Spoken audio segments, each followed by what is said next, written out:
The Double RT Boxing Show with Mr. A presents post-fight recap number 90. Thank you for tuning in. This is Carl Frampton defeating Nonito Donaire by unanimous decision. Now, I did predict this fight to be a draw, and for a minute, I thought it was going to be that way for a minute. Now, this is just me. I'm pretty sure I'm one of the only ones who had this fight going this way.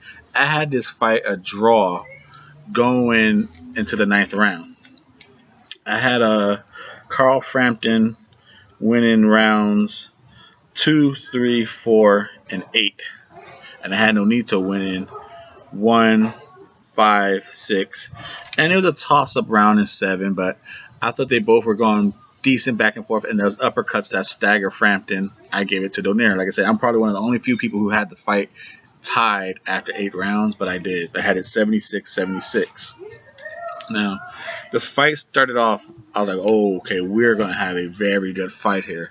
Because in round 1, Carl Frampton's trying to move, trying to pump his jab at Nonito. Every time Carl threw anything, Nonito was dipping low and just countering underneath it to the body. Beautiful body work. And then he was able to jab to keep Frampton on the outside. And like I said, he countered everything Frampton threw. He countered it underneath with beautiful body shots. Gave round 1 to Nonito. I was like, okay, Carl's going to have a problem on his hands. Nonito might do an upset here. And then rounds 2, 3, and 4, excuse my eyeball there.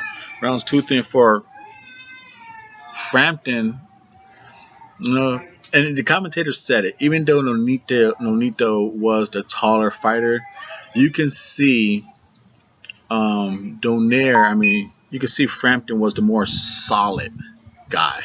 He was more solid in that ring.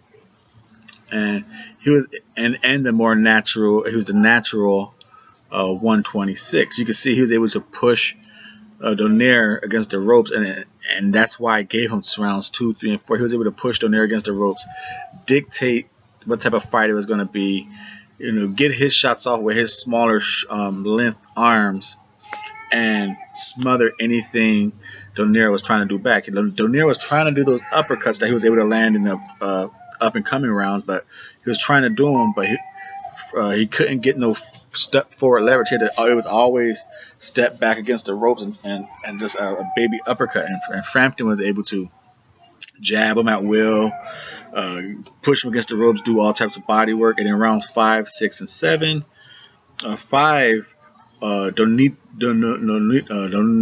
got kind of back to keeping it in the inside of the center ring, working his jab, keeping the distance, and that got him to win rounds 5.